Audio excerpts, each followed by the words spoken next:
láska vašich rodičov vás bude sprevádzať životom aj naďalej. Verím, že sa stanete dôstojnými pokračovateľmi ich práce, obohatených životnými skúsenostiami a múdrosťou. Želám vám, vážení snúbenci, aby ste spoločným životom, po ktorého malú chvíľu spoločne vykročíte, kráčali radostne a úspešne.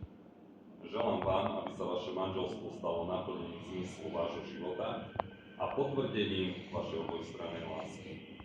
Nech vás prevádza šťastie, zdravie a spokojnosť, aby celý váš manželský život bol taký krásny, ako je váš dnešný svadobný deň.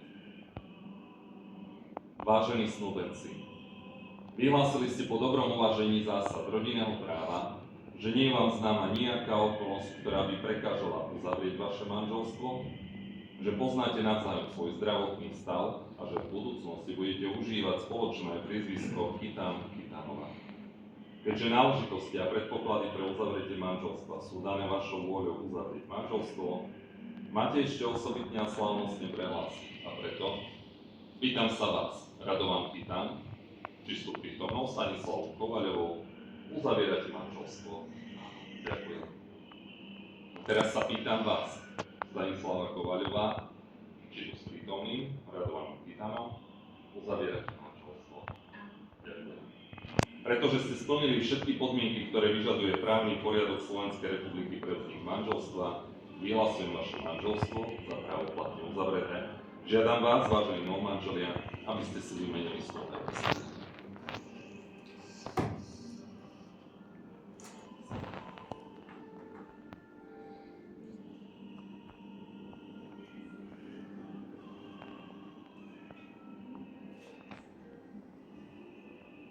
Na znak vašho súhlasu vás prosím o prvý manželský list.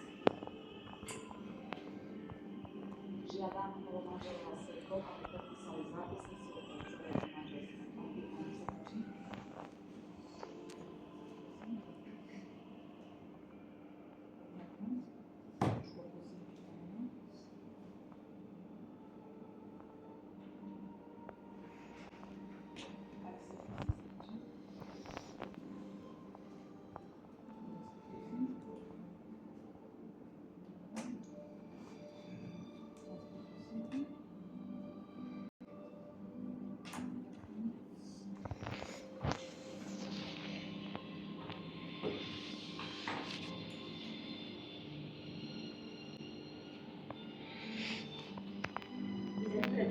Nech ste vždy oporou.